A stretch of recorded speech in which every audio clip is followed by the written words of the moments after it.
దేశం మొత్తం మారి మోగిపోతుందిగా. ఇంకా సీఎం యోగి సార్ పేరు చెప్తానైతే షెబ్బాష్ అని మెచ్చుకుంటుండ్రు. హాగు గట్లెందుకు, మళ్ళేదైనా ఎన్కౌంటర్ చేసిండా ఏంది అని అనుకుంటుర్రా? అంతకంటే గొప్ప పనే చేసిండట. ఇండియా మోస్ట్ పాపులర్ సీఎంగా కొత్త రికార్డ్ ఖాతాలు వేసుకుంటూ ఇప్పటికే మోడీ సార్ కంటే ఎక్కువ ఇమేజ్ ఉందంటుండ్రు. ఇక దేశంలోనే తోపు సీఎం అంటే మామూలుగా ఉంటుందా కథ?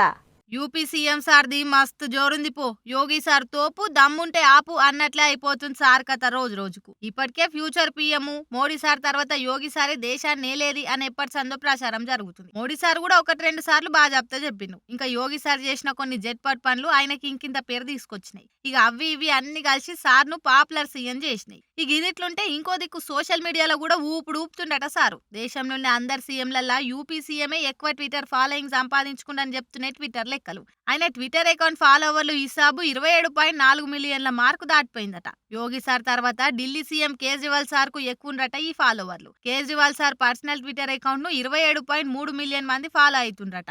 అంత పెద్ద తోప్ లీడర్ అయిన రాహుల్ గాంధీ కూడా 24.8 మిలియన్ ఫాలోవర్లే ఉన్నారంటే యోగి సార్ పాతారేందో అర్థం చేసుకోవచ్చు. ఇక ఈ సార్ ఫాలోయింగ్ ని చూసి బీజేపీ వాళ్ళు మస్తు ఖుషి అవుతుర్రు. యోగి సార్ అంటే ఇగో ఈ రేంజ్ లో మినిమం ఉంటది అని గల్లా ఎగరేసుకుంటురట కొందరు. ఊకొన్రి గీంత దానికే ఎగిరెగిరి దుంకితే అయిపోతుందా అని కొందరు కామెంట్లు చేస్తారు. అలవాట్లేని అగ్నిహోత్రాలు చేసి గిట్లనే మూతి మీసాలు గాలబెట్టుకున్నరట వెనకటికెవరో. జరా పైలంగెగ్రుండ్రి అని సురుకులు పెట్టి సల్లగా చేస్తుర్రు.